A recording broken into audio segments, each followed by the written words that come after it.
Nangita ba mo og kalaagan nga barato ra kayo ang entrance fee nga very affordable lang kaayo para sa tong bulsa? Nangita ba mo og kalaagan nga gusto mo og ganang peaceful, nga gusto mo makarelax o gusto mo pure nature ang dating? So para ni sa inyo nga lugar guys, unsa pa niyong gilhat?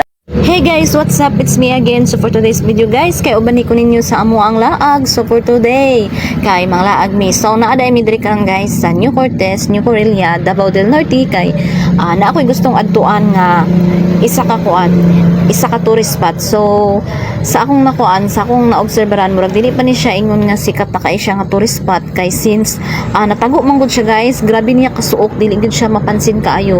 So kung wala mi nakaadto atong isa ka tourist spot, so dili na ko ni siya matud-an, pero mao jud ni siya ang ako ang pinaka target nga adtuon kay nakita na ko ni siya sa Facebook and then akong screenshot ang iyahang address and then mao jud ni akong pinaka target, dugay na ako ni siya gustong adtuan and then sa among kabisi sa among mga trabaho or sa mga niagi namong mga laag-laag, so karon pa naman ni siya na higayunan og adto, so karon ako na siya maadtuan and then stay tuned lang to guys kay isunod na ko to og upload kung asa mi dapit nga hidden waterfalls diri sa New Cortez, So gikan nami dito sa I Love Q8 Mountain Resort guys and then manaog nami and then pagpanaog namo naagian namo ang Panas. So diri pud mi atong miaging semana guys no and then agi lang mi sa Panas karon kay padulong mi dito sa amo ang isa ka target nga isa ka tourist spot dito sa pinakanindot Charis Station. So karon naabot na taninhi sa akong giingon guys nga amo ang adtuan nga tourist spot nga nindot. So nindot gid kaayo siya diri guys, pero dili lang siya ingon nga kanang murag ning sikat jud siya or kanang daghan na nakatuod kay since natago man gud siya guys nang nasuok siya ba. So didto migikan ay ani nag-una mi dito ganina sa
Kay since suma naman taog bayad sa atong entrance nga 25 pesos per head, so gikan dito sa bayranan sa entrance manaog na punta paubos aron maabot ta dito sa atong giingon nga nindot kaayo nga hidden falls nga ilang giingon diri nga dapita.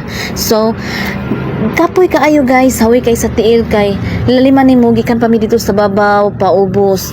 Layo pa kaayo dai siya guys no. So nang hawi jud pa kaayo ang akong tiil pag naog dito paubos. So kung exercise ang imong gusto, so saka ka naog diri nga side tan-aw na tug di ba ka mamayat.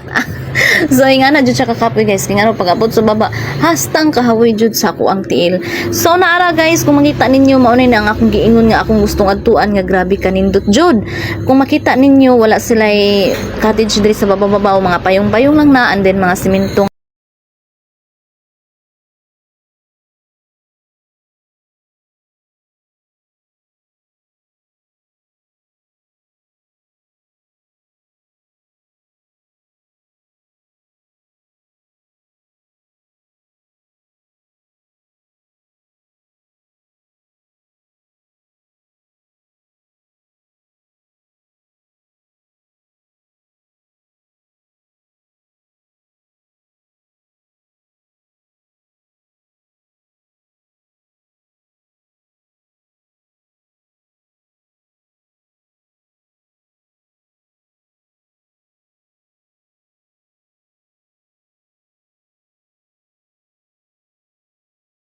Nangita ba mo og kalaagan nga barato ra kayo ang entrance fee nga very affordable lang kaayo para sa tong bulsa?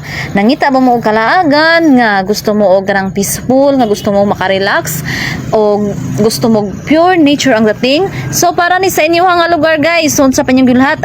Wa ko mag-expect guys nga ingon ani kanindot ang akong maabtan diri sa among naadtuan. So mao na ni ang akong giingon daay guys nga among adtuan nga isa ka tourist spot. So dili pa ni siya ingon jud guys nga sikat or nawilno na kay ni siya nga tourist spot diri sa Juan sa New Corilla kay since natago man gud siya guys kanang nasuok siya ba ang kanang iya pong dalan bitaw kanang dili kay siya maklaro gani kanang tuyoon jud kayo siya as in tuyoon kayo siya. So kani nga laaganan guys, dugay na nako ni siyang nakita sa Facebook kay giflex ni siya atong vlogger nga mot kinsa tuwa ko kaila.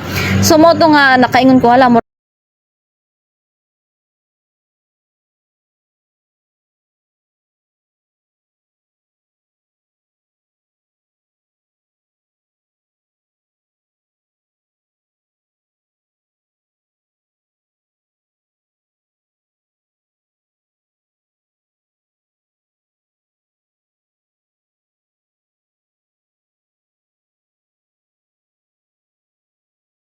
nindot kayo ang palibot.